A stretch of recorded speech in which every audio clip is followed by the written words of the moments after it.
Bueno, buenos días. Vamos a comenzar con nuestra clase del día de hoy. Miren, la anterior clase habíamos hablado, ¿cierto?, acerca de proposiciones cuantificadas, ¿cierto?, la universal y la existencial, ¿sí? Hemos hablado acerca de cuándo una proposición de ese tipo es verdadera, es falsa, ¿cierto?, y cómo argumentar, ¿sí? Bueno, la palabra argumentar o justificar, ¿cierto?, que algo es verdadero, se conoce como demostrar, demostración, ¿ya? Eh, en matemáticas se trabaja así, ¿no? En matemáticas se postula un resultado y uno tiene que ser capaz de demostrarlo, ¿no es cierto? Y demostración significa dar un argumento, dar una justificación en donde implícitamente esté una deducción lógica, ¿sí? Por supuesto que usando ciertas propiedades conocidas, usando definiciones, etcétera, se demuestra un enunciado postulado, ¿no? Todos los resultados, los teoremas que ustedes han trabajado, se pueden demostrar, ¿ya? Por ejemplo, el teorema de Pitágoras, ¿no? El teorema famoso que ustedes han visto en el colegio y que lo van a ver nuevamente acá. Es un teorema, ¿no? Teorema, nosotros usamos el concepto de teorema, es una proposición, ¿cierto?, cuya verdad puede ser demostrada. Ese es un teorema, ¿no? Ok, lo que vamos a ver acá es una introducción a las técnicas de demostración. ¿Sí? Vamos a verlo un poquito por encima, ¿ya?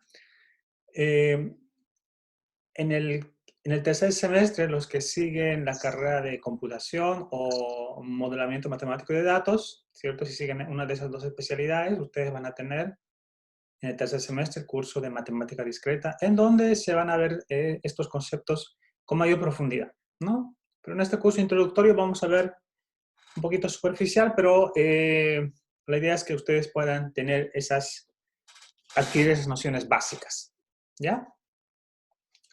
Porque por más que ustedes no sigan la especialidad de computación o matemática, ustedes van a encontrarse en su formación con mucha matemática y también demostraciones, así que es importante que ustedes sepan las bases para demostrar. Bueno, tenemos acá estas reglas, ¿ya? Estas reglas se llaman también reglas de inferencia lógica, ¿ya? Y estas son básicas, son base para las demostraciones. Miren, bueno, primero consideren ustedes estas proposiciones, ¿verdad? Por ejemplo, esta proposición de este tipo, ¿ya? Es una regla y se llama modus ponens, ¿ya? Modus ponens. Esta es una tautología, ¿ya? Uno puede demostrar que es una tautología. Es decir, para cualquier asignación a P y Q, esto siempre es verdad. Pero lo que interesa es lo siguiente, lo que nos interesa es la estructura que tiene esto. Una forma usual de denotarlo esto es por medio de una notación de argumento, ¿ya? Acá esto como paréntesis voy a hablar. Se lo denota así, ¿no? P entonces Q y P, por lo tanto, se concluye Q. Esta es notación de argumento, ¿ya? Es decir, estas dos proposiciones, ¿ya? Dado que está uno debajo de la otra, ¿cierto? En notación fila, significa que las dos van en conjunción, como esto, ¿no? P entonces Q y P, ¿ya? Y aquí en esta otra fila, estos dos puntos significaría por lo tanto,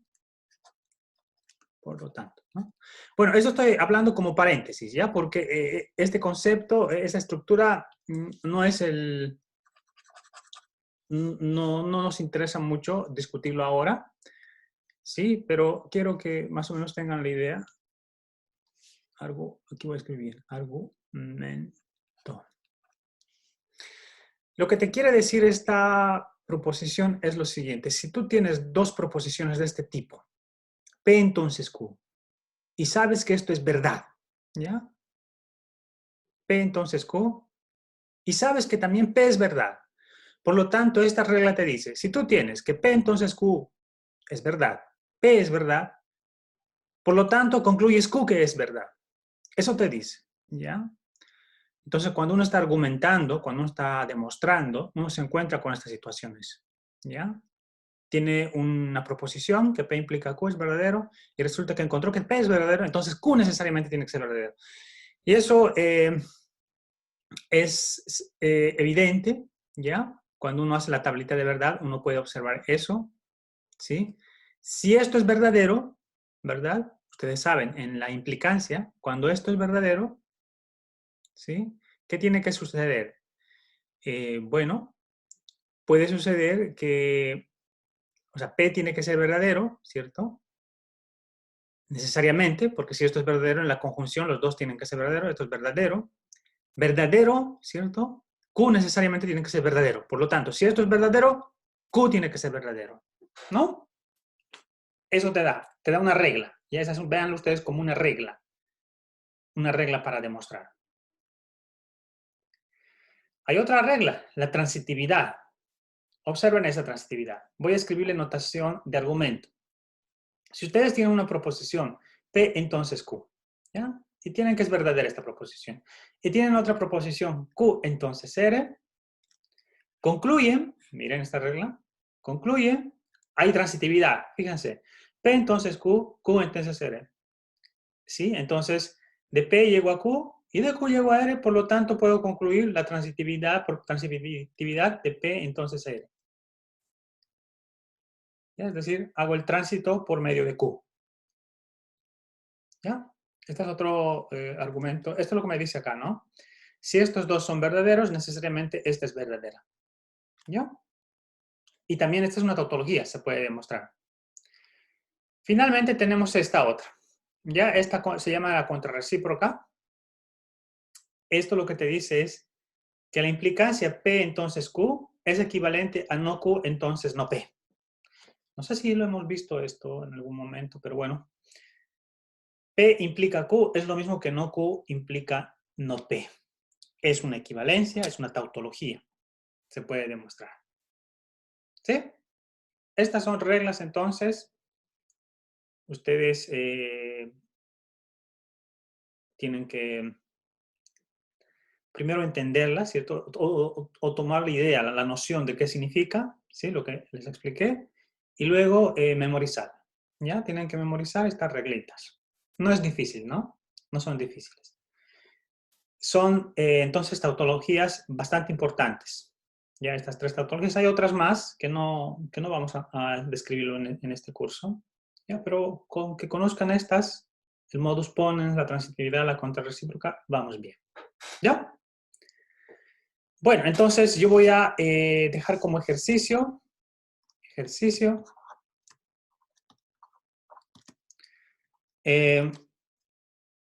demostrar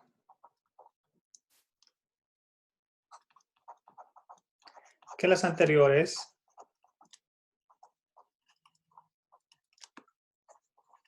proposiciones son tautologías. Ya ustedes lo van a verificar eso. ¿Cómo demuestran? Bueno, usando tablas de verdad, ¿cierto? Puede ser. O también pueden emplear álgebra booleana, ¿no? Entonces lo voy a dejar acá, tabla de verdad. O álgebra booleana. ¿Ok? Pueden emplear a cualquiera de los dos. Ustedes demuestran. De preferencia álgebra booleana. ¿Ya? Entonces, yo les recomiendo que empleen álgebra booleana, ¿no? Para que vayan practicando. Bien. Miren, acá tengo este ejemplo que nos va a ayudar a comprender la regla anterior, ¿no? La regla de inferencia lógica. Dice, consideremos estas tres proposiciones que también son conocidas como premisas, ¿ya? En el ámbito de argumentos se conoce como premisa, podríamos decir hipótesis también, algo que suponemos que son verdaderas, ¿ya? Entonces, estas son proposiciones específicas, concretas, ¿Ya? ¿No? Tenemos acá Rogelio. Espero que nadie de nuestro curso se llame Rogelio, así que vamos a pensar en esta persona, Rogelio. Dice, si Rogelio no resuelve la guía, entonces juega videojuegos. Y esa es mi primera proposición. Mi segunda proposición, si Rogelio resuelve la guía, ¿cierto? La guía de nuestro curso, entonces aprueba el control 1.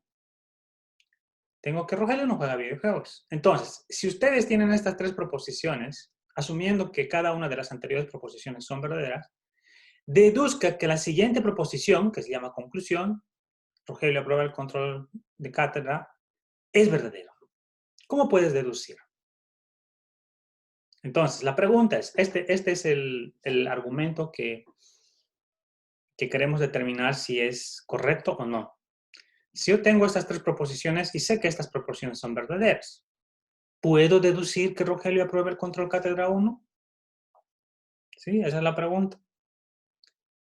Si uno se pone a pensar, sí, parece razonable, ¿no? Porque, bueno, Rogelio no jugó videojuegos y dado que si no juega videojuegos seguramente va a estudiar la guía y si resuelve la guía seguramente va a probar el control, ¿no? Parece razonable que efectivamente Rogelio apruebe, ¿no? Pero tenemos que hacer usar lógica, ¿ya? Nuestro razonamiento nos puede fallar quizá, pero la lógica no debería, ¿ya? Entonces, vamos a usar lógica. Para eso voy a usar notación simbólica, ¿ya? Voy a llamar las siguientes proposiciones. A ver, déjenme escribir acá. Denotemos notación simbólica.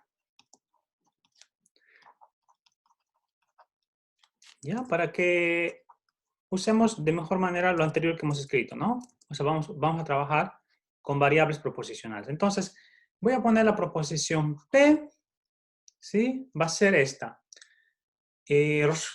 Rogelio no resuelve la guía. Voy a poner que P es Rogelio resuelve la guía. ¿Ya? Rogelio resuelve la guía. Esa es una proposición, ¿ya? Suponiendo que conocemos a Rogelio y suponiendo que es parte del curso, podemos decidir si es falso o verdadero, ¿no?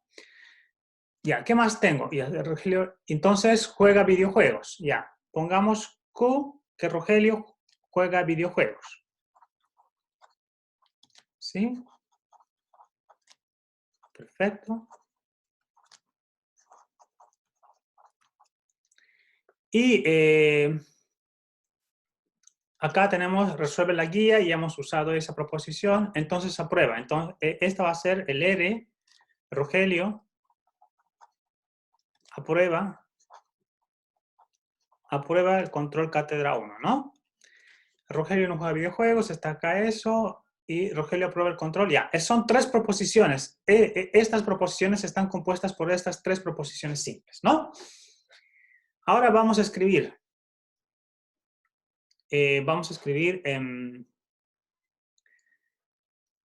Como un argumento, ¿ya?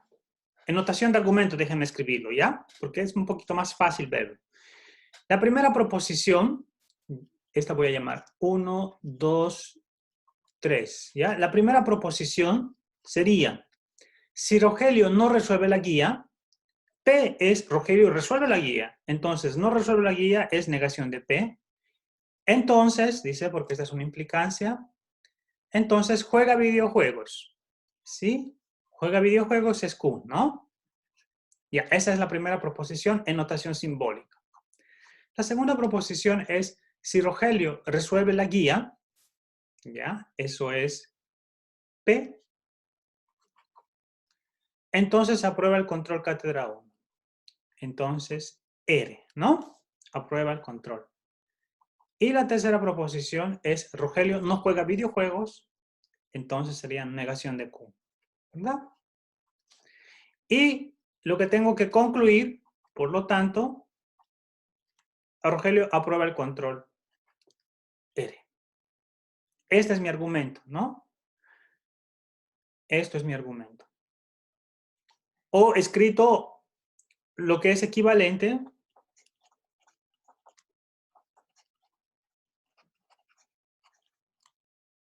a Voy a escribir en la notación que estamos usando en este curso. Sería negación, esta proposición de acá, ¿no? A ver, déjenme. Esta es la primera proposición, ¿cierto? Y esta es la segunda proposición. Y esta es la tercera proposición. Y todo eso me tiene que implicar R. Esta es la notación de proposición compuesta. Esto mismo, ¿no? Ya, ¿y cómo demostramos que esto es efectivamente equivalente? ¿Ya? Vamos a usar estas reglitas. Miren, estas reglitas. El modus ponens o la transitividad, quizá la contrarrecíproca. ¿Ya? Observen, ya esto lo estoy haciendo para que ustedes sepan cómo se usan esas reglas. ¿Ya? Y esto veamos como un paréntesis, ¿ya? O sea, todo esto lo que estoy explicando, como un paréntesis. Porque quizás en las otras secciones no lo están viendo de esta manera, solamente lo pusieron como reglas y ya, digamos, ¿no? Pero yo quiero mostrarles cómo funciona. ¿Ya? Observen. Tengo estas proposiciones y ¿cómo puedo usar esas reglas anteriores? Ah, miren. Aquí tengo negación de P, entonces Q. Y aquí tengo negación de Q. ¿Y a qué me dice el modus ponens? Miren, el modus ponens me dice, si tú tienes una proposición P implica Q y tienes P, deberías concluir Q, ¿no es cierto? Pero acá no tenemos eso todavía porque tenemos no P, entonces Q. Si tuviese no P, concluiría Q, pero no tengo no P, tengo no Q. Ah, pero esto mismo de acá, por la contrarrecíproca, ¿qué es? A ver, voy a escribir acá. 4. ¿Ya? Esta va a ser mi deducción. Este va a ser mi razonamiento. Miren, ese es el razonamiento. Pongo línea 4, voy a poner. Esta proposición 1 puedes escribir no Q, entonces doble negación de P, P. Esto es contrarrecíproca.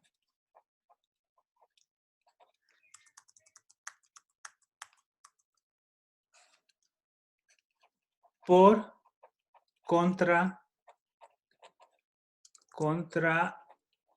recíproca de 1. Observen la contrarrecíproca. ¿Qué les dice? P entonces Q equivale a no Q entonces no P, ¿no es cierto? Entonces, P entonces Q es lo mismo que niego Q y eso implica niego P. Eso es lo que estoy haciendo, ¿no?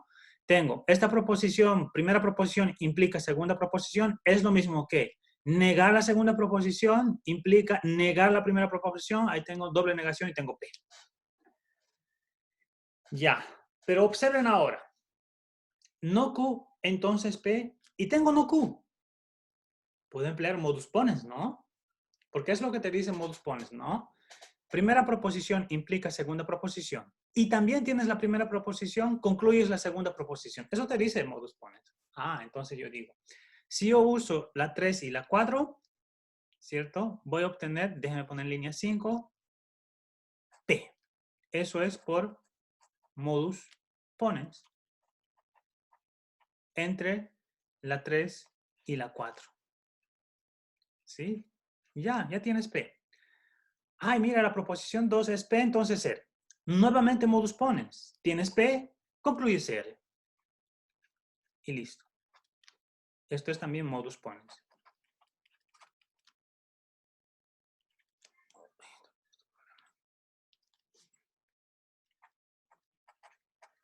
Entre la 2 y la 5. ¿Ok?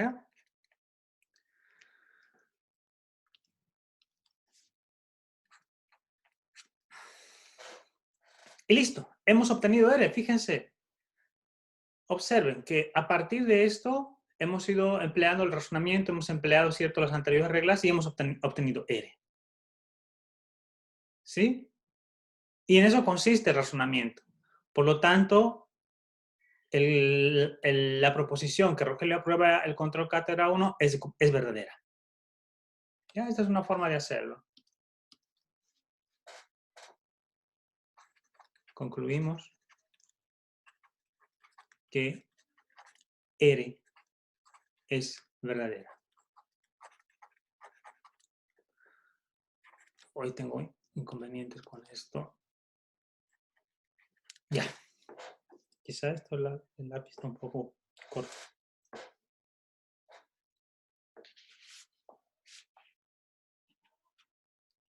A ver, preguntas. Acá me hacen la pregunta STC. Es importante que ustedes en sus perfiles de Zoom pongan su nombre, ¿ya? Para identificarles.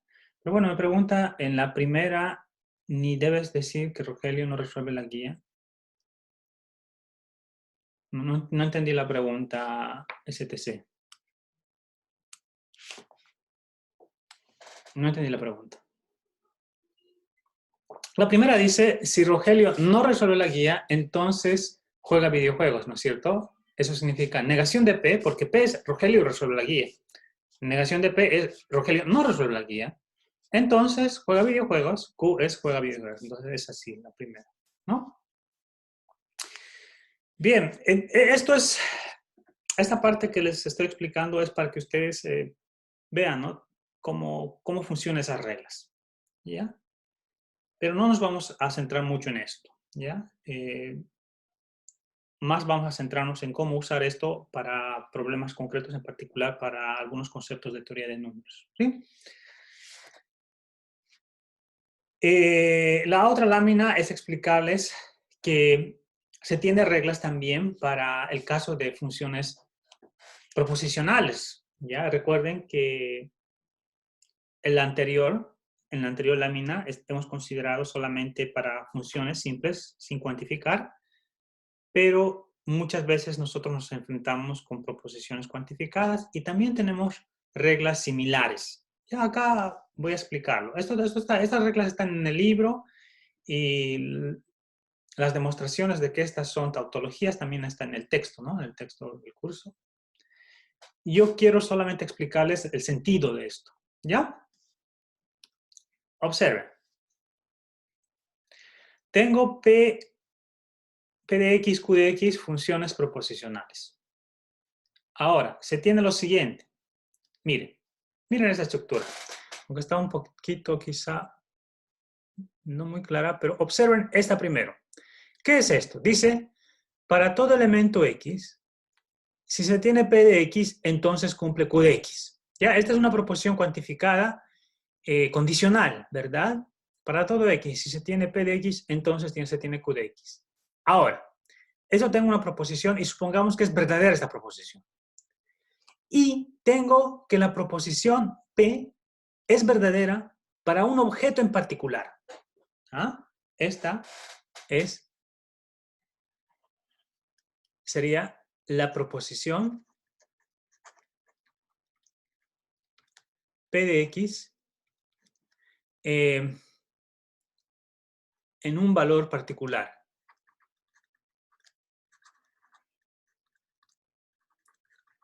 Es decir, en el valor X igual a E, ¿no? En un valor específico.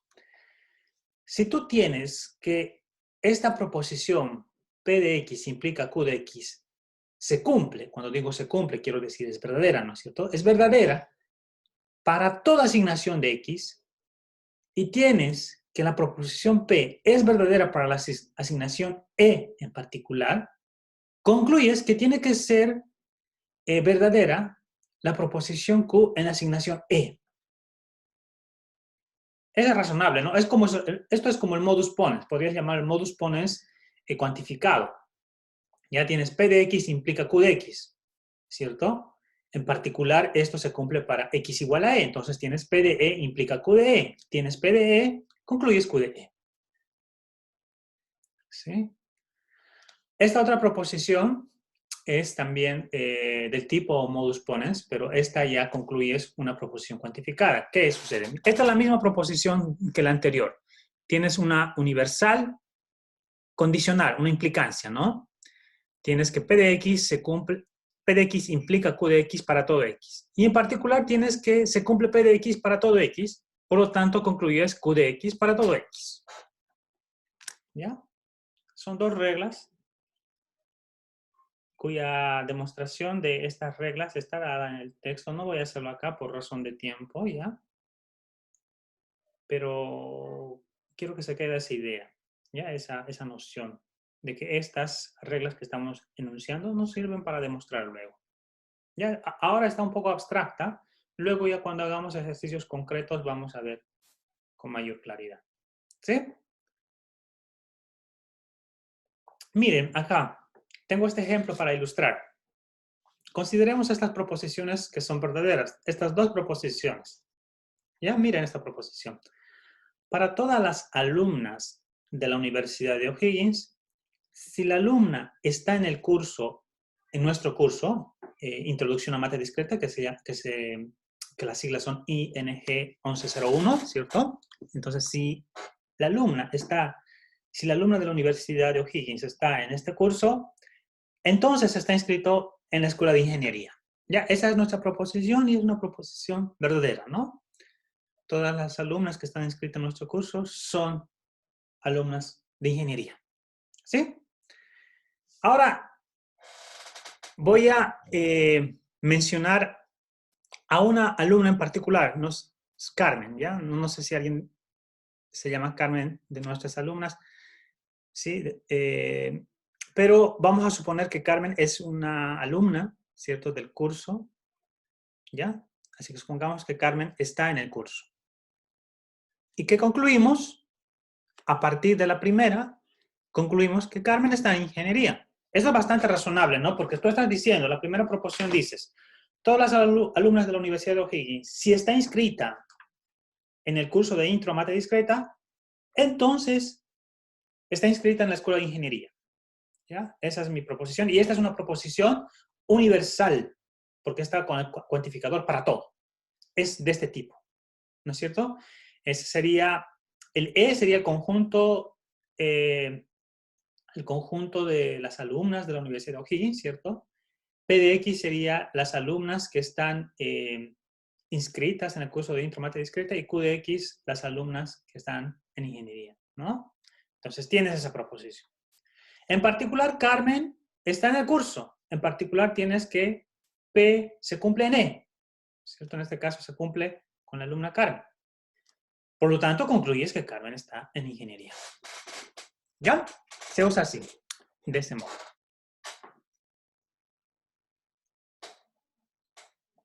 ¿Alguna pregunta que tengan?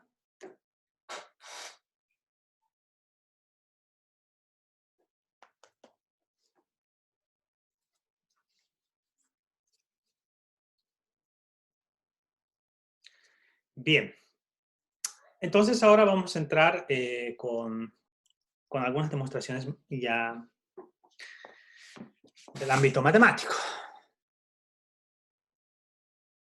Martín dice, ¿podría repetir lo último? ¿Cuál último? ¿Qué específicamente, Martín?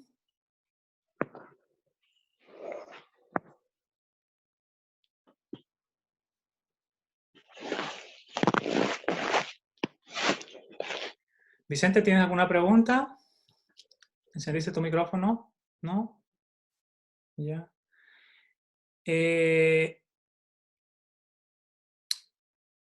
Martín, no sé si quieres hacerlo audible tu pregunta específica, para ser un poquito más concreto. Ya. O sea, mira, este es el razonamiento. Estoy usando esta parte de acá, ¿no es cierto? El modus ponens, digamos, para el cuantificador universal. Sabemos que si una alumna está en el curso de Intro Mate Discreta, entonces tiene que ser alumna de ingeniería. Ya esa es nuestra proposición y sabemos que es verdadera. Para toda alumna. En particular, Carmen es una alumna es una alumna del curso de Intro Mate Discreta. Eso estamos suponiendo. ¿Ya?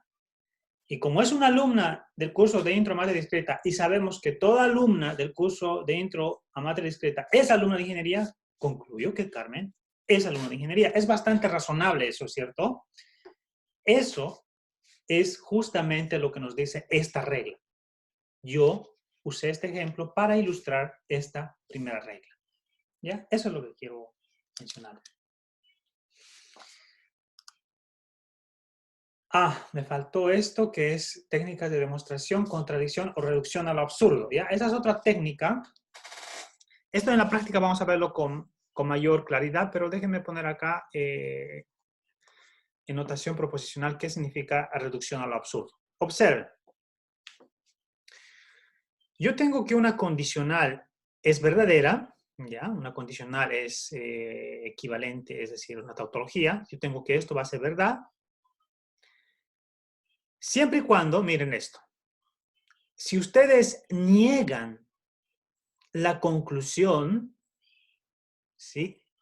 Y lo juntan con la hipótesis y son capaces de llegar a una contradicción, eso equivale a que esto es verdadero. Ya.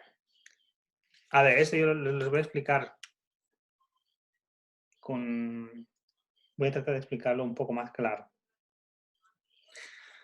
Si tú quieres demostrar algo, ¿ya? Hay una técnica que es la técnica, justamente esto, por contradicción o reducción al absurdo, es asumes lo que quieres demostrar que es falso. ¿Ya? Asumes. Tú dices, no, voy a asumir que no. Por ejemplo, en nuestro ejemplo de Rogelio, ¿ya? Yo quiero demostrar esto, y yo voy a asumir que esto no es cierto, ¿ya? Voy a asumir que Rogelio en realidad no aprueba el control, ¿ya? Estoy asumiendo la negación de esto. Yo asumo eso y ahora voy a empezar a ver qué pasa con las anteriores proposiciones que tengo. Y si tú empiezas a hacer las reglas de demostración con estas proposiciones y con la proposición que tú que estás usando, ¿cierto? Negando la conclusión y llegas a una contradicción, eso quiere decir que tú no puedes asumir la negación de la conclusión, por lo tanto, la conclusión tiene que ser verdadera. Ya es una regla, esencialmente eso es lo que te está diciendo en estas líneas. Ya en esta línea de acá. O acá también lo mismo, ¿no? Si tú quieres demostrar P implica Q, esto equivale a demostrar que si tú asumes que la conclusión es falsa, o sea, la negación de Q lo asumes como verdad, y lo conectas con la P, ¿cierto? Haces conjunción con P y demuestras que eso implica una falsedad, concluyes que esto en realidad es cierto, ¿no? Todas estas son tautologías y también en el texto está esto como ejercicio o está demostrado algunos que estas son tautologías. Pero a nosotros lo que nos interesa en este momento es entender la idea. ¿Ya? La idea es que es una técnica de demostración en la que tú asumes falsa la conclusión y luego con ese supuesto tienes que llegar a una contradicción. ¿Ya? Vamos a verlo eso con un ejemplo más luego. Ok. Ya. Vamos a hacer un descanso y sí, no sé si hay alguna pregunta respecto a esto que hemos ido discutiendo. Porque estas son las reglas generales, luego ya vamos a ver con problemas específicos después del retorno de nuestro descanso.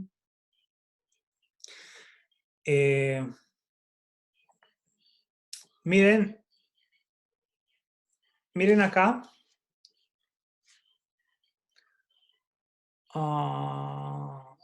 No, mejor no. Mejor vamos a explicarlo con el ejemplo que viene, lo que quería decir. Quería ilustrar esta reducción al absurdo con ese ejemplo, pero quizás les complique un poco más. Mejor esperemos lo siguiente que vamos a ver, ¿ya? Entramos al descanso, retornamos 9:17. Bien. Bueno, lo siguiente que vamos a realizar es entonces hacer algunas demostraciones con situaciones bien concretas en teoría básica de números, ¿ya? para ello necesitamos introducir algunas definiciones. Bueno, acá ustedes encuentran una idea de lo que es una demostración, ¿sí? Entonces, como acá dice, una demostración matemática es un razonamiento el cual convence a otra persona que algo es verdadero, ¿no es cierto? Tal razonamiento es una construcción sucesiva de hechos verdaderos usando definiciones y resultados conocidos como verdaderos y articulado por medio de reglas de inferencia lógica. Ya, reglas de inferencia lógica son esas reglas que hemos introducido en las anteriores láminas, ¿sí? Entonces, esencialmente es eso. Una demostración matemática es un razonamiento que uno escribe, ¿cierto?, para argumentar la veracidad de una proposición, ¿sí? Tenemos acá esas definiciones, ¿ya? Déjenme escribir estas primeras definiciones que dice cuando un número es par. Ya ustedes han aprendido en la escuela, ¿cierto? Lo que es un número par, lo que es un número impar, etc. Pero acá necesitamos conocer la definición formal de eso, ¿ya? Entonces, n es par si solo si existe un entero k, tal que n es igual a 2k. ¿Sí? Es decir, n es par siempre y cuando se escribe como 2 veces algún otro número, ¿no? Eso es cuando es par. Miren, esto lo que está redactado acá, ustedes pueden escribirlo en notación simbólica con nuestra notación de cuantificador, ¿no es cierto? Se puede hacer y muchas veces es más fácil verlo con la notación simbólica. Voy a escribir acá. N es par si, solo si, por definiciones, ¿no? Definición. Existe un entero K, ¿cierto? K que pertenece a Z, tal que el número n se escribe como 2k, ¿sí? Entonces, esta notación significa toda esta proposición, ¿ya? Que existe un entero k tal que n se escribe como 2k, ¿verdad?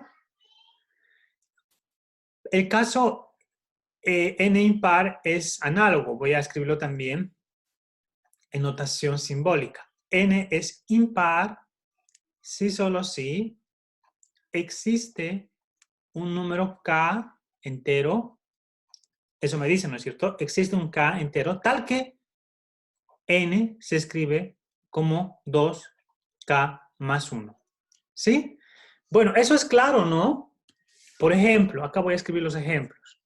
Ejemplo.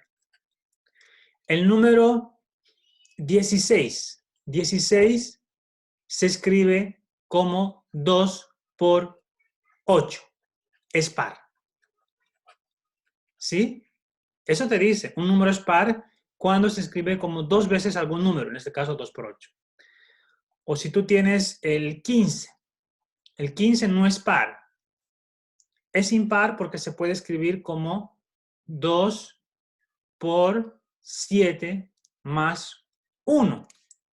¿Cierto? Existe un K, en este caso sería el K del 7, ¿cierto? Que se escribe 2K más 1. 2 por 7 más 1 en este caso, ¿no? Eso es lo que me dice esta definición, cuando es par y cuando es impar. ¿Sí? Esta es la definición que ustedes tienen que manejar. Ya es la definición formal. Otros conceptos es el número, lo que es un número racional.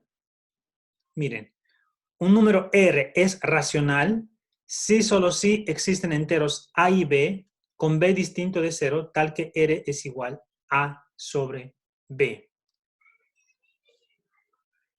A ver, antes de hacer comentarios en esto, voy a responder a la pregunta de María. Dice, ¿y cómo sabe que K es 7? Bueno, esta proposición de acá dice existe, ¿no es cierto? Existe. Entonces, ¿cómo tú sabes cuando quieres argumentar algo que existe, cómo sabes que tienes que tomar ese valor?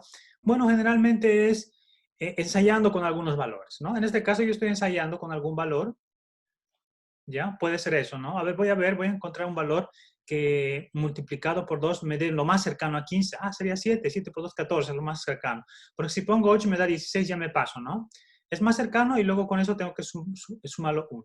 Puede ser eso una forma de verlo. O otra forma de verlo sería, bueno, necesito que sea 2K más 1, así que si yo lo resto el 1, es decir, n menos 1 tiene que ser 2K. Entonces tengo 15, resto con 1 me da 14, divido entre 2 me tiene que dar 7, ¿no? O sea, hay distintas formas de verlo, ¿ya? Ahora, entonces, un número racional, voy a escribirlo acá también como connotación simbólica. ¿Eres racional? Sí, solo sí. Existen enteros AB, ¿sí? AB, que pertenecen a enteros, tal que B es no nulo, ¿ya? B es no nulo, y R se escribe como A sobre B. Esa es la definición de que un número sea racional, ¿ya? Tú tienes que ser capaz de encontrar dos enteros de modo que ese número se escribe como el cociente de esos dos enteros, siendo el denominador obviamente no nulo, ¿no? Eso es racional. Por ejemplo, el número 2 quintos. Claro, el número 2 quintos se escribe como 2 sobre 5, es racional, ¿no? Y bueno, acá tenemos, si n y d son dos números enteros y d es distinto de 0, entonces se dice que n es divisible entre d, ¿ya? N es divisible entre d, si solo si existe un k, tal que n es igual de eso, ya. Miren, a veces, para que no haya confusión, voy a poner acá este concepto. También se dice que esto es lo mismo que decir D divide a N, ¿ya? D divide a N, N es divisible entre D, o N es divisible por D, ¿sí? O D divide a N, ya es lo mismo. Notación, muchas veces escribimos esta notación. Notación, digo, D divide a N. Una línea vertical, N. D divide a N. ¿Sí? ¿Pero qué quiere decir eso? Quiere decir que existe un entero K tal que N es igual a DK. Nada más. ¿Sí? Eso significa que D divide a N, ¿no?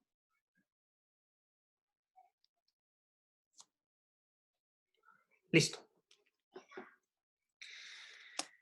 Ya, entonces hemos definido el concepto de que cuando es un número par, un número impar, cuando es racional y cuando un número divide a otro número o que el número sea divisible entre el número D. ¿Ya? Y ahí está la definición. No, no es difícil, ¿no? Son cosas que ustedes ya lo saben. ¿Sí? Solamente que ahora vamos a tenerlo de manera formal, o sea, escrito de manera formal. ¿Ya? Entonces, nuestro primer resultado. Dice, demuestra el siguiente teorema. Bueno, en realidad no es teorema, esto es una proposición. Ya, es que déjenme poner proposición. El concepto de teorema generalmente se usa se reserva para proposiciones cuyas implicancias es como una jerarquía, es un resultado muy importante. Bueno, esta es una proposición, pero también puede ser visto como un teorema, pero como que en jerarquía no... más sería como una proposición solamente. Así que, pero bueno, déjenme ponerlo así como está. Ya, ¿qué dice la proposición? La proposición dice, la diferencia entre un entero impar y un entero par es impar.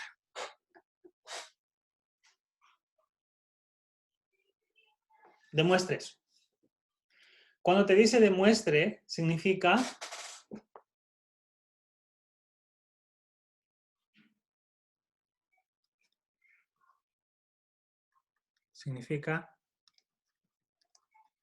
demostrar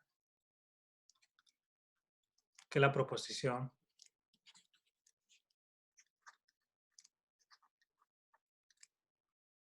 es verdadera.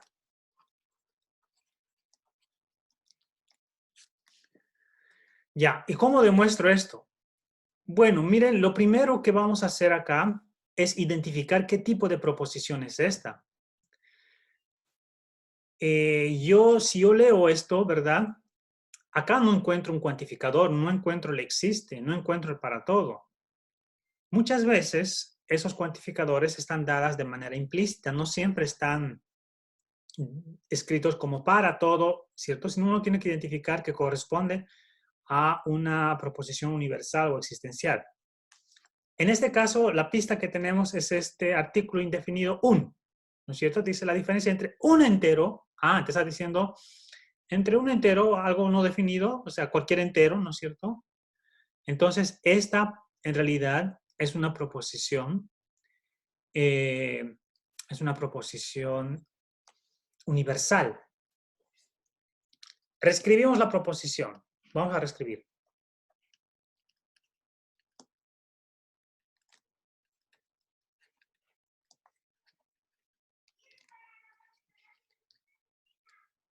Ya, voy a hacerlo con cuantificadores. Entonces, ¿qué sucede? Dice que tú tomas un entero que es impar y un entero que es par y haces la diferencia. Y la diferencia te tiene que dar impar. Entonces, vamos a hacer así. Para todo entero mn, coma, si m es impar y n es par, cuidado que se confundan esto con la conjunción, ¿no? Y n es par, entonces la diferencia m menos n es impar. Esa es la proposición. Observen, para todos números enteros mn, si m es impar y n es par, entonces la diferencia es impar. Eso es lo que me quiere decir, ¿no es cierto? Esta proposición es la misma que la de acá arriba. ¿Sí? Son equivalentes. Solamente está escrito usando los cuantificadores, el cuantificador para todo. Acá está, el cuantificador se usa de manera implícita, ¿no? Acá lo estoy escribiendo de manera explícita.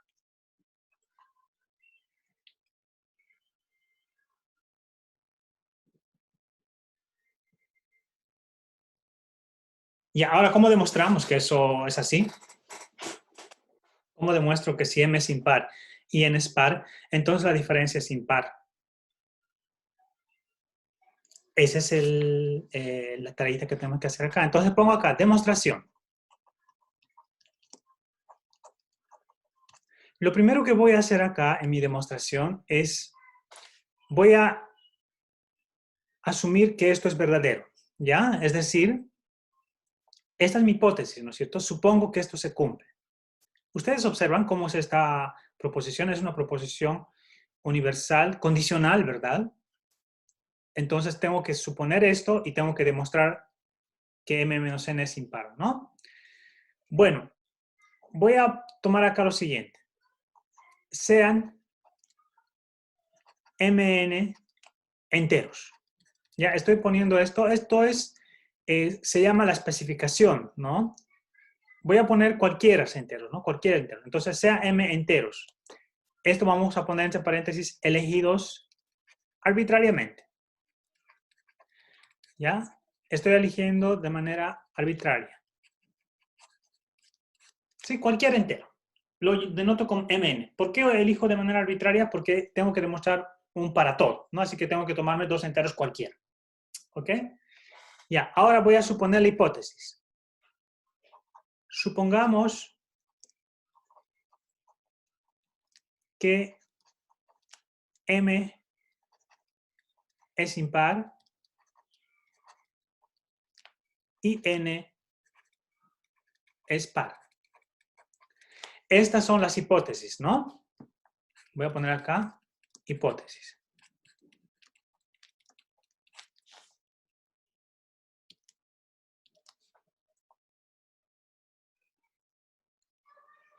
¿Sí? Esta es nuestra hipótesis. ¿Qué tenemos que demostrar? Tenemos que demostrar esto de acá.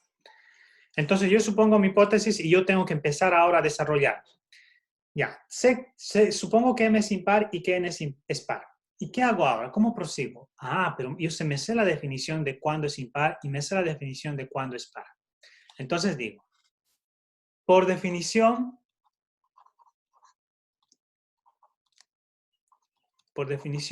de impar, se tiene, existe algún número, voy a poner yo K sub 1, existe K sub 1 entero, tal que,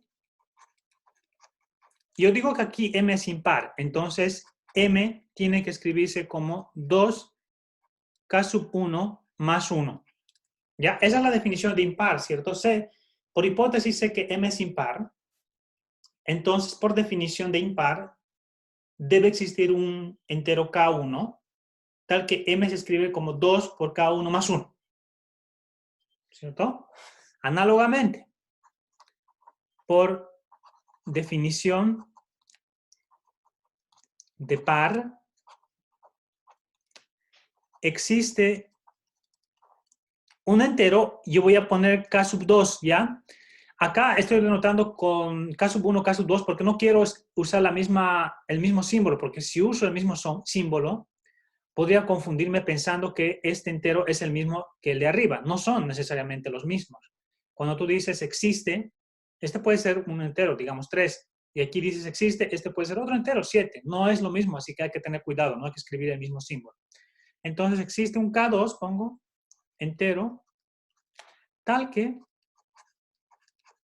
N se escribe como 2K2. ¿Ya? Ahí hemos usado la definición de qué es un entero par y qué es un entero impar. Ya, una vez que ya tienes ahora este concepto de impar y par en fórmula, es decir, en una expresión matemática, ahora puedes operar, ¿no es cierto? Voy a escribir. Luego, hago la operación. M menos N es igual, sustituyo esta notación, sería 2K1 más 1, ¿sí? Esto es M, menos 2K2, ¿cierto? Estoy reemplazando simplemente esta caracterización que he encontrado para M y N. Ahora, propiedad de números. Sí, estos son números y yo en números sé las propiedades asociativas, ¿cierto? La factorización. Entonces, esto es lo mismo que escribir como, tengo aquí 2K1, aquí menos 2K2. Yo factorizo 2, tendría K1 menos K2 más 1. ¿Sí? Esto es por factorización de números, ¿no? Y listo. ¿Qué quiere decir? Ahora, este número de acá sigue siendo entero. Entonces, voy a escribirlo eso. Sea K el número K1 menos K2. ¿Ya? Este numerito de acá. K1 menos K2. Tal número es entero. ¿Sí? ¿Por qué? Porque la diferencia entre enteros es entero, ¿no? Voy a poner acá en paréntesis. Diferencia entre enteros es entero. Ya, disculpen el espacio, acá voy a escribir Entonces, Tendría que ser con K1 mayor o igual que K2.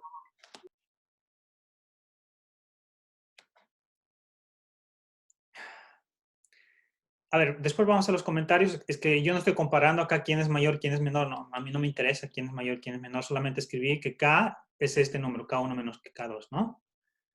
Ya, a ver, terminaré esta parte. Entonces, ¿qué pasa? Entonces, m menos n se escribe como 2K más 1, ¿cierto? Porque K es esto, yo estoy denotando por K. ¿Y qué es esto? 2K más 1. Significa que m menos n es impar.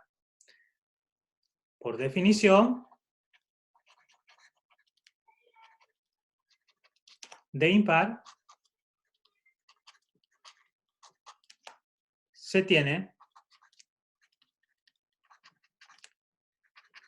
m menos n impar. Y listo, ahí terminó. Cuando termina la demostración, uno pone un cuadrito acá. ¿Ya? Sí, fin de la demostración. Ya. Esa es una demostración. ¿Ya? Entonces, si ustedes aprecian, es una argumentación, es una justificación en donde donde uno tiene que escribir de la mejor manera sus argumentos, ¿no? Donde cada símbolo que usa tiene que estar bien definido, ¿sí? Donde cada relación que uno escribe tiene que estar bien justificada, ¿sí? Entonces, eso es lo que estamos haciendo acá. Bueno, ahora sí escucho las preguntas. ¿Qué preguntas tienen?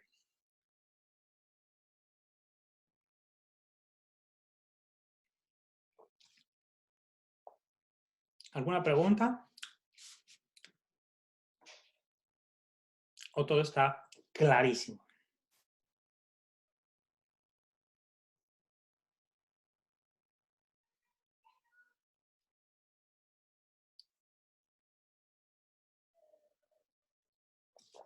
Ya, Rodrigo, todo ok. ¿Todo claro, Tamara? Sí.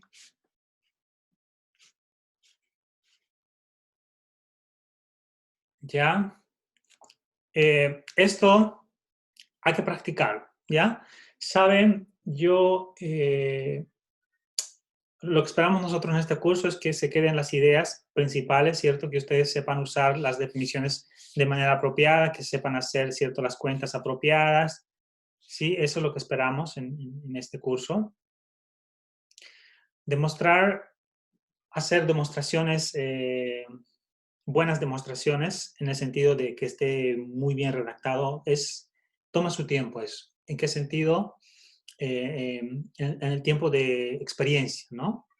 Para poder escribir buenas demostraciones uno tiene que practicar mucho, ¿ya?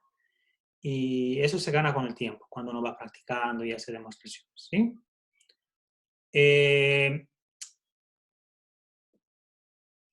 Las demostraciones, ¿sí? Dos personas, es difícil que hagan la misma demostración, es decir, que sigan la misma estructura, ¿ya?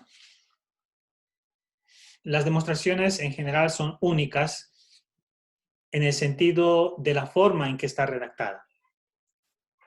Pero esencialmente los pasos van a ser los mismos. Si yo les pido a ustedes hagan esa demostración, seguramente ustedes van a querer seguir los mismos pasos o quizás alguien siga otro paso, pero la redacción siempre es distinta, ¿ya? Así que cuando uno demuestra fácilmente se puede identificar quiénes trabajaron juntos, quiénes compartieron ideas y algo. Entonces, el estilo de demostración lo gana uno, ¿no? Su forma de demostrar. Pero la esencia, lo que está escrito, es general, ¿no? Es decir, hacer estas cuentas es algo estándar, es hacer operaciones. Usar estos es, por supuesto, definición, ¿cierto? Pero alguien en vez de K1 podía haber anotado P, en vez de K2, Q, por ejemplo. Esa es otra forma de escribirlo, ¿no? Pero en realidad va a ser lo mismo. Bien.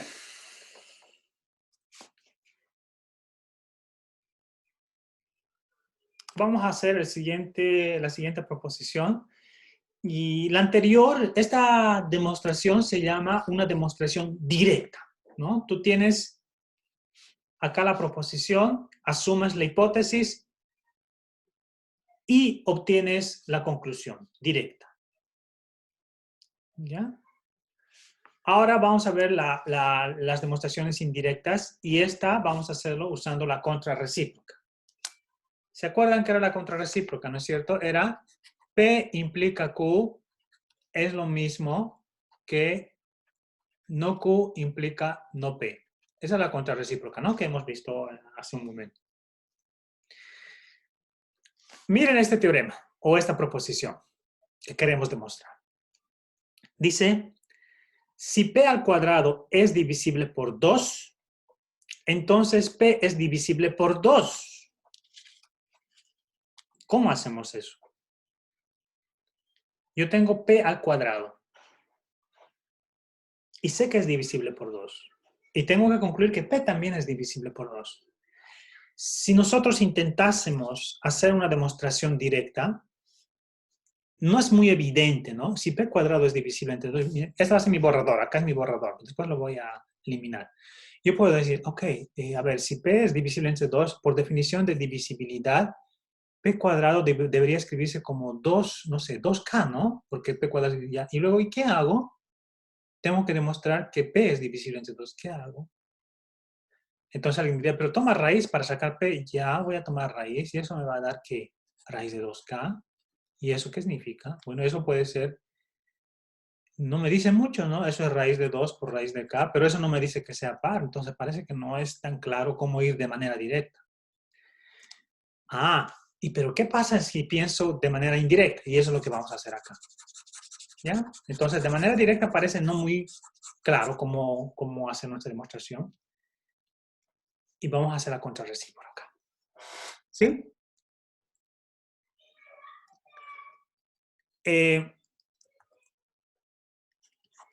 Demostremos por contrarrecíproca. O mejor pondré así. La contrarrecíproca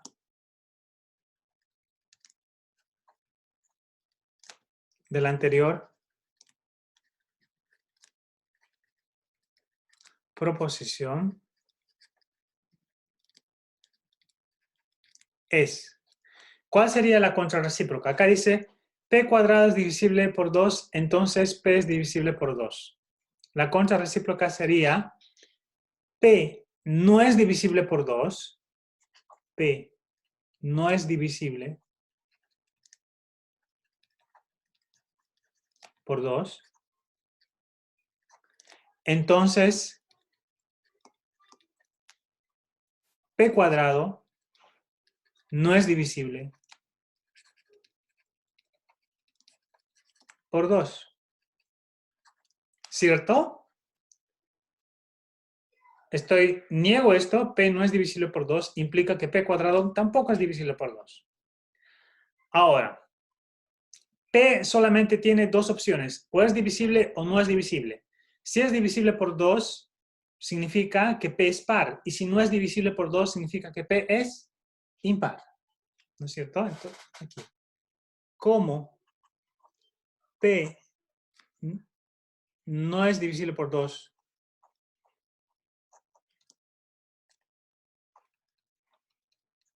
significa que P es impar, coma, la proposición se puede escribir, se escribe como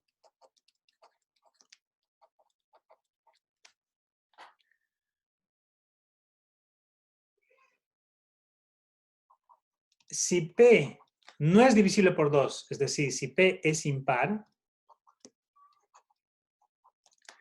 entonces P cuadrado no es divisible por 2. P cuadrado es impar. ¿Ya? Esta es la que vamos a demostrar. ¿Ya? Observen esta proposición. Esta es nuestra proposición que vamos a demostrar. Y esta es la misma. Equivale. equivale a esta proposición de acá.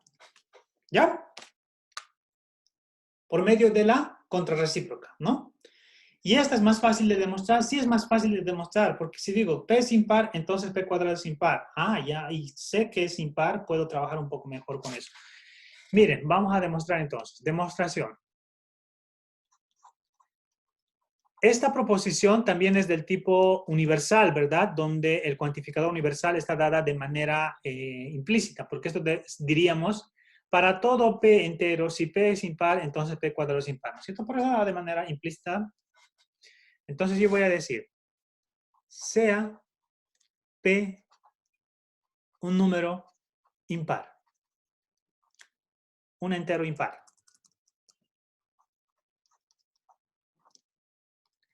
Esta es mi hipótesis, ¿no? ¿Ya? Déjenme identificar esto como mi hipótesis. Hipótesis. ¿Ok? Por definición de impar, existe un K entero tal que P se escribe como 2K más 1, ¿no es cierto? Eso porque es impar, por definición. Ya, ok, sé que P es 2K más 1. ¿Y qué pasa con P cuadrado? Ah, voy a hacer la cuenta. Luego, P cuadrado es igual a 2K más 1 al cuadrado, ¿no es cierto? Porque P vale esto. Y eso, haciendo la regla que conocemos, ¿cierto? Vamos a desarrollar este binomio. Sería el cuadrado del primero, 4K cuadrado, más 2 veces el primero por el segundo, 4K más 1. Es eso, ¿no? P cuadrado se puede escribir como ello. Ah, pero ¿qué quiero demostrar? Que P cuadrado es impar y quiero escribir esto como 2 por algo más 1. Tengo que encontrar ese algo. Ya, pero está aquí fácil, porque si yo factorizo 2, voy a tener, entre paréntesis, 2K cuadrado más 2K más 1.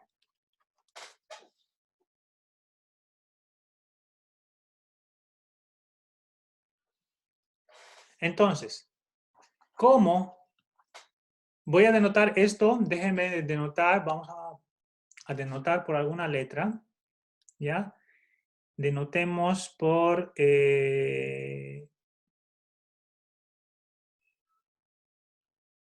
ya tenemos PQR. R vamos a denotar, ¿ya? Entonces, digo, como R, que estoy denotando por 2K cuadrado más 2K, es entero,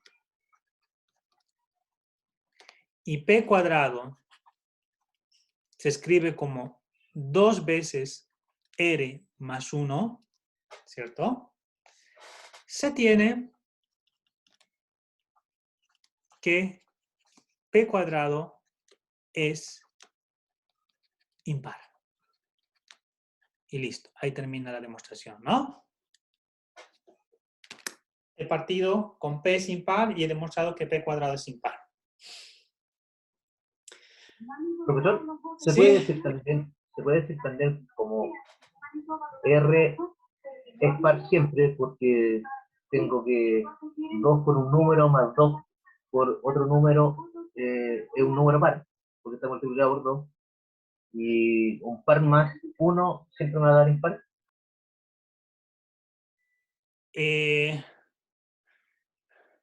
O sea, este R, como tú mencionas, es par, ¿no? ¿Cuál es la explicación? Porque, bueno, tú factorizas 2 y escribes como 2 por K cuadrado más K. Pero, bueno, en realidad, este argumento que estoy haciendo, lo que tengo que yo ser capaz de escribir es que P cuadrado se escribe como 2 por R más 1. Ese es el objetivo. No me importa qué R sea, si par o impar. En este caso dio par, ¿no? No me importa que sea esto, puede ser impar. Pero lo que sí me importa es que la estructura sea esta. ¿Ya? Que la estructura sea esta. Ahora, si tú me dices, bueno, R es par y par con par me da par y sumado más 1 me da impar, tienes que justificar eso. ¿ya? Sí es cierto, nosotros conocemos, pero en algún momento tú tienes que justificar por qué sucede eso. Pero si empiezas a justificar, vas a alargar la cosa, ¿no? Entonces, lo más simple sería, bueno, p cuadrado tiene que ser impar si se escribe como esto. ¿Se escribe como esto? Sí. No me importa que sea r, pero se escribe como esto, así que concluyo que es impar. Y listo, se acabó el problema. ¿Alguna pregunta? ¿Otra pregunta que tengan? Ups. Ya. Para terminar, ya porque me queda poco tiempo, vamos a resolver este famoso resultado. Raíz de 2 es un número irracional. Demuestre eso.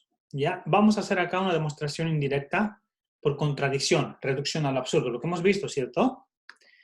En las reglitas que hemos puesto. Ya, miren esta demostración, raíz de 2 es irracional. ¿Qué significa irracional? Significa que no es racional. Entonces acá pongo irracional, significa no racional. ¿Y cómo demuestro que algo es no racional? Sé que es racional, que se escribe como P sobre Q, ¿no es cierto? Pero que no sea racional no es claro. Entonces, aquí la demostración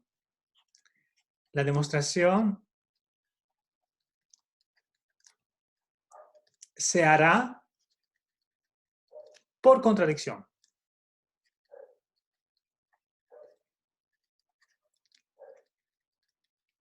¿Sí?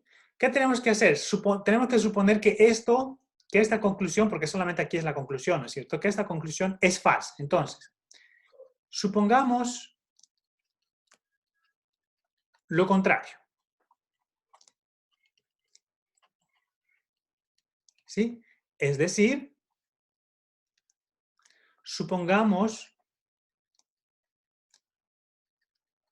que raíz de 2 es racional.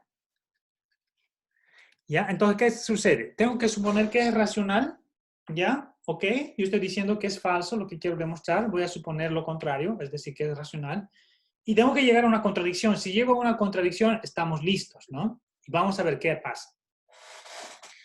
Supongamos que raíz de 2 es racional, ¿ya? Por definición de racional, existen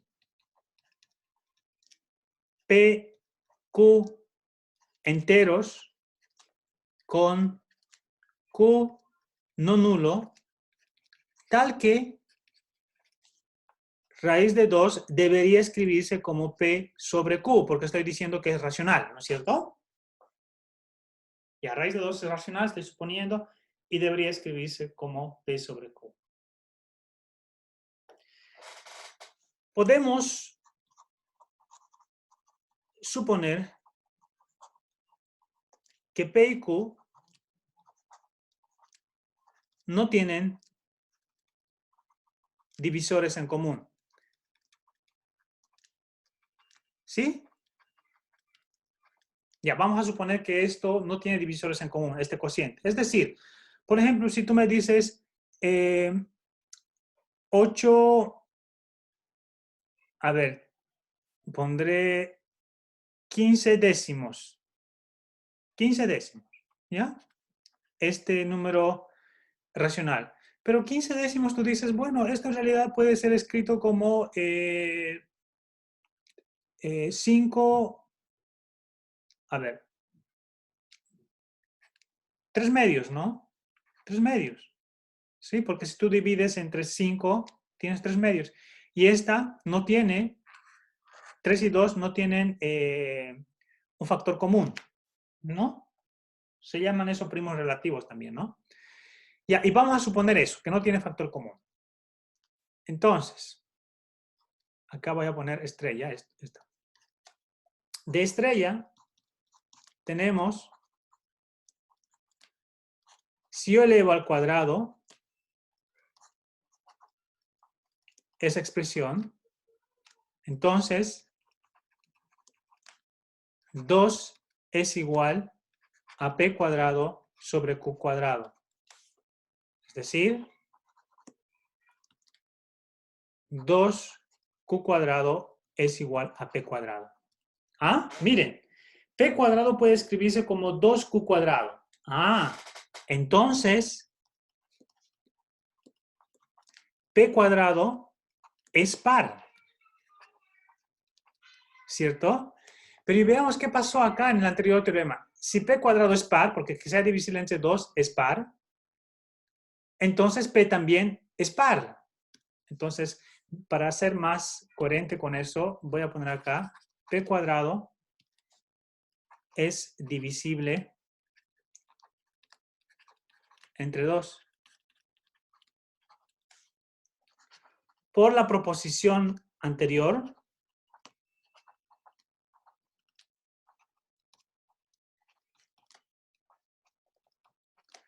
P también es divisible entre 2, ¿cierto? Ya, vean que estamos usando la proposición anterior. Ahora, entonces, P se debe escribir como 2K para algún entero K, ¿no es cierto? Porque como es divisible entre 2, es par, se escribe como P igual a 2K. Luego, reemplazamos esto acá en 2 estrellas, vamos a poner acá 2 estrellas, esta ecuación, en 2 estrellas, reemplazamos P acá, sería 2Q cuadrado igual, P cuadrado sería 4K cuadrado. Entonces,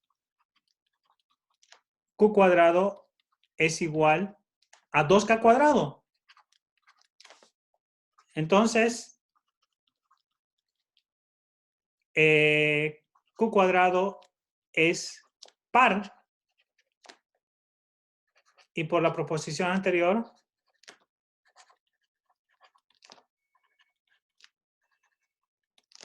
Q es par.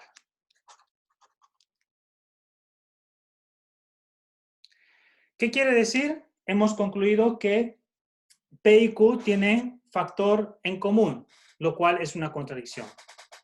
¿Ya? Así, P y Q son divisibles entre 2, lo cual es una contradicción. ¿Por qué? Porque suponemos acá que no tienen factor en común. Ya, esto aquí lo hice rápido porque ya estamos en la hora, pero quiero que lo tengan, que lo reflexionen. En la siguiente clase, la siguiente semana vamos a hacer ejercicios y vamos a retomar esto, ¿ya? Para darle una barnizada más para que ustedes lo comprendan bien. ¿Ok? Bien, quedamos en eso entonces. Disculpen por pasarme la hora. Nos vemos la siguiente semana. Que estén muy bien.